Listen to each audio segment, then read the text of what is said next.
Hey there, today we're working on this 1995 Pontiac Firebird Formula.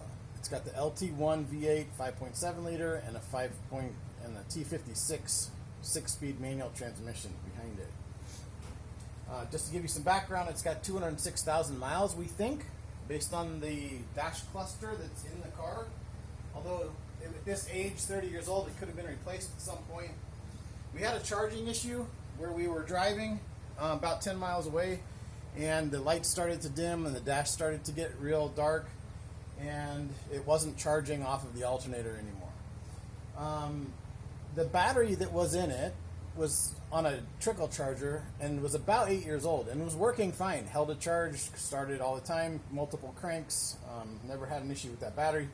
We went ahead and replaced it preventatively just because it was an 8-year-old battery and thought I didn't want to get stuck somewhere needing a jump or something. That did not fix the issue, so then we additionally swapped out the alternator for a new one because swapping out the alternator was cheaper than just doing diagnostics for a bad alternator. Unfortunately, that didn't fix the issue either. Now, I still have my old alternator if anybody wants it, which apparently was working fine. I don't know how old it is. It might not have been original to the car, but it was apparently still working because it was doing the same issue that I still have with the brand new one. So we still had a charging issue after replacing both of those. So it's got a single wire on the back of the alternator. So we traced that single wire using this household probing tool. Let's see if I can find it real quick. Something like this. So we use this probing tool to kind of send the signal through the car, through that wire, and then trace it using the corresponding beeping unit. So you hook this up to the wire.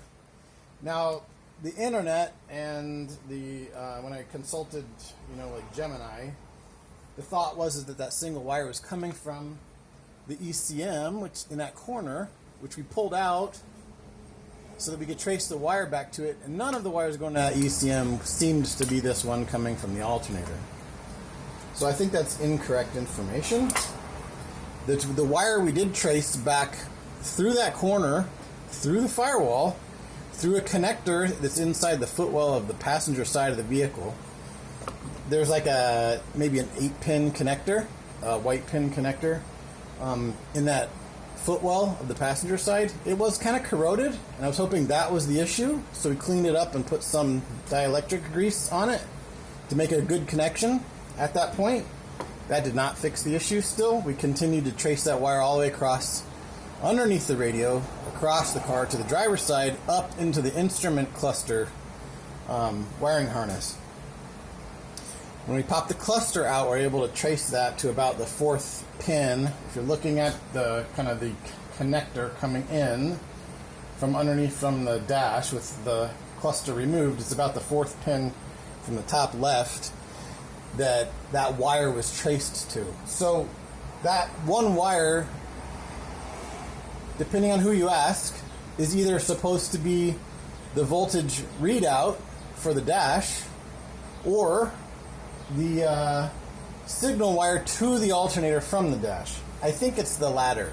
I think it's the signal wire from the dash to the alternator to instruct it how much voltage and when to produce more amps based on the draw, because the reason I think this is the gauge in the dash still works. It's relatively, it's off a little bit, but it is displaying relative voltage. So when it's not charging, it's about halfway or lower and dropping, but it looks to be at least relatively proportional to the voltage I'm getting. And when this car was charging, when the alternator was working, it was closer to the 18 volt side.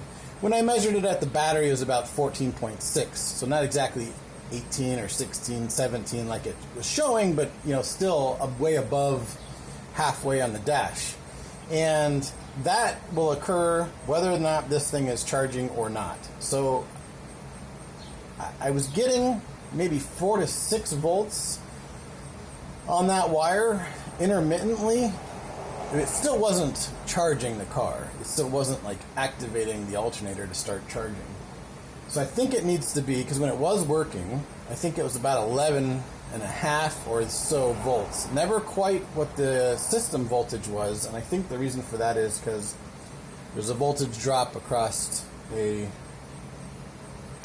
resistor of some kind, and I don't know if it's the gauge, something else in the dash cluster, or otherwise, because I have heard that if you simply take a keyed 12 volt source, put a 470 ohm resistor, and then lead that to your single wire coming in the back of the alternator, you can bypass these issues with the alternator not charging the car. My question is there something I can do to rebuild or repair the dash cluster just for that one function? Because everything else appears to be working in my dash cluster, except many of the bulbs for errors have been removed. And I think the only other thing that's maybe not working, but I don't know what's causing it, is the temperature gauge. But that could be a gauge issue, it could be the dash issue, I'm not sure. And I have a secondary water temperature gauge on the A pillar anyways, so I'm not too worried about that one. Although a new gauge cluster might fix both of my issues, I'm not so concerned about the water temperature because I have a secondary readout for that. So, back to my question. I've torn all this wiring harness apart from the alternator all the way back to the firewall. I'm inside the footwells, I'm underneath the radio, I have all the wiring exposed on the driver's side and the passenger side. And I could pop that dash cluster out again, but I don't know what to do when I do it. So is there a way for me to fix the dash cluster, or is my best recommendation, the cheapest one, to buy a 10 to 30 cent 470 ohm resistor and then wire that in to work around this charging issue? Because a new dash cluster, although it's possible and available, like I could get one for maybe $90 to $100 off of eBay. I've seen them. Then, well, I don't know. My mileage will be off. Again, I don't know if this dash cluster in it is original, or if the miles are even original. I have no idea. My title came with no mileage because it was exceeded. It was too old. So I don't even know how many miles were on it the last couple times it was bought and sold. So that's what we're working on.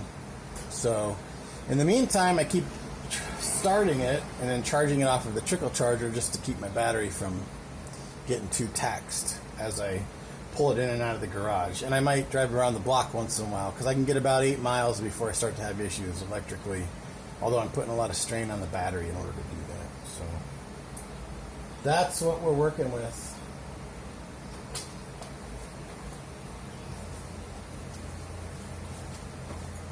Give you a little wink.